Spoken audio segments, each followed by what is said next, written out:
Ankehitriny fampianarana ambony ndray kosa Misokatra ankehitriny ny sampam-piofanana hahazoana ny diplôme masters de ny Paramédical izany eo anivon'ny sekoly ambony INSPNMAD Manakambahiny. Nintina ny santarana izany dia nisy ny fionana teo amin'ny tompona andraikitra ny sekoly ireo mpampianatra mpampiofana ary ihany koa ireo mpianatra.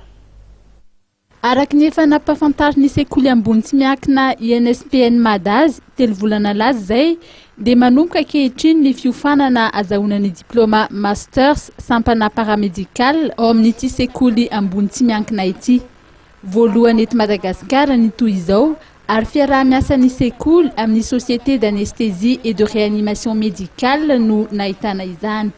Nisy araka izany ny lanonana nentina nanamarika ny fanombohan'ny fampianarana nahitana ireo tompona andraikitry ny sekoly, ireo professeur avy any ivelany misahana ny fiofanana ary ireo mpianatra. Kafana amin'ny fomba ofisialy ny sampana master paramédical voalohany eto Madagasikara.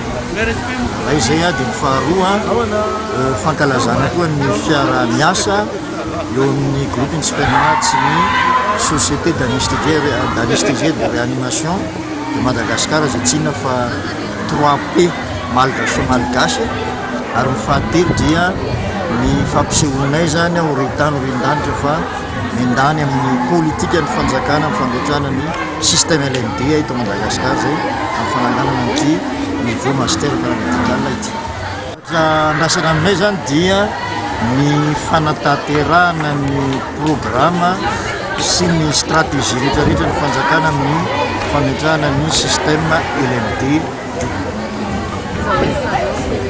Ampatsiahivina fa ny sekoly ambony INSPNMAD dia efa misy amin'ny faritra maro eto amin'ny nosy ary tsy ny sampam-piofanana Paramédical ihany no misy eo aminy. Targetra ny sekoly ny hoe zéro chômage ary miara-miasa amin'ny sehatra maro izy amin'izany toy ny Nations Unies.